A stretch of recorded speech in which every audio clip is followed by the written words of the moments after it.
جی امرین، کیا کر رہی ہیں؟ جمال احسانی۔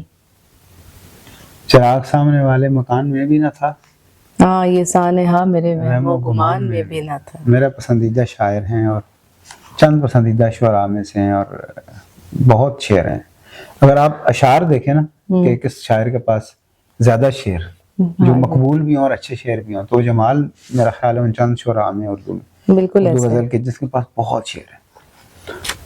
تو کون سی یہ غزل سنانا؟ نہیں یہ غزل نہیں، غزل وہ دوسری جو زیادہ مشہور ہے، ایک فقیر چلا جاتا ہے پکی سڑک پر گاؤں کی۔ ہاں دیکھیں، حالانکہ اس غزل میں جو اس کے قوافی گاؤں کا جو وزن ہے، ہاں جی، اس پہ کافی بات ہوتی ہے اور اس میں مسئلہ ہے، لیکن جب کہتے ہیں نا جب بہت اچھا شعر ہو جائے تو وہ چھوٹی موٹی اس شعر کے اندر جو کوئی مسائل ہوں یا کوئی مسئلہ ہو تو وہ جو ہے نا وہ پس منظر میں چلا جاتا ہے۔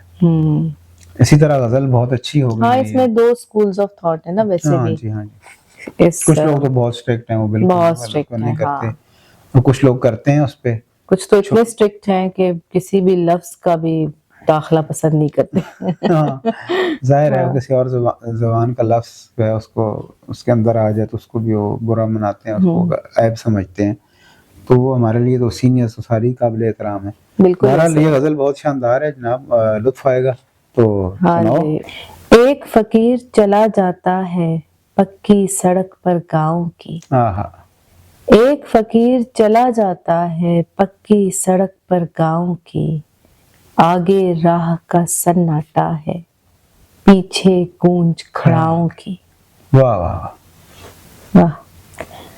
آنکھوں آنکھوں ہریالی کے خواب دکھائی دینے لگے، آنکھوں آنکھوں ہریالی کے خواب دکھائی دینے لگے، ہم میں سے کئی جاگنے والے نیند ہوئے صحراؤں کی۔ کیا کہنے۔ اپنے عکس کو چھونے کی خواہش میں پرندہ ڈوب گیا، ہائے ہائے۔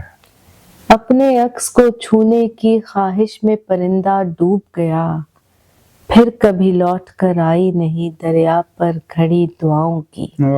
ڈار سے بچھڑا ہوا کبوتر، شاخ سے ٹوٹا ہوا گلاب، ڈار سے بچھڑا ہوا کبوتر، شاخ سے ٹوٹا ہوا گلاب، آدھا دھوپ کا سرمایہ ہے آدھی دولت چھاؤں کی۔ واہ واہ واہ۔ اس رستے میں پیچھے سے اتنی آوازیں آئیں جمال، ہائے ہائے ہائے۔ اس رستے میں پیچھے سے اتنی آوازیں آئیں جمال، ایک جگہ تو گھوم کے رہ گئی ایڑی سیدھے پاؤں کی۔ ہائے ہائے ہائے۔ اس کا مطلع اور مقطع تو بہت ہی شاندار ہے، بہت لطف آیا۔ ایسے ہی ہے، میں بھی ایسے ہی کہنے لگی تھی، آپ ایسا کریں کہ اس کا مطلع اور مقطع ذرا پڑھیں۔ امتحان ہے؟ نہیں ویسے۔ ایک فقیر چلا جاتا ہے پکی سڑک پر گاؤں کی، آگے راہ کا سناٹا ہے پیچھے گونج کھڑاؤں کی۔ اس رستے میں پیچھے سے اتنی آوازیں آئیں جمال، اس رستے میں پیچھے سے اتنی آوازیں آئیں جمال، ایک جگہ تو گھوم کے رہ گئی ایڑی سیدھے پاؤں کی۔ واہ کیا بات ہے۔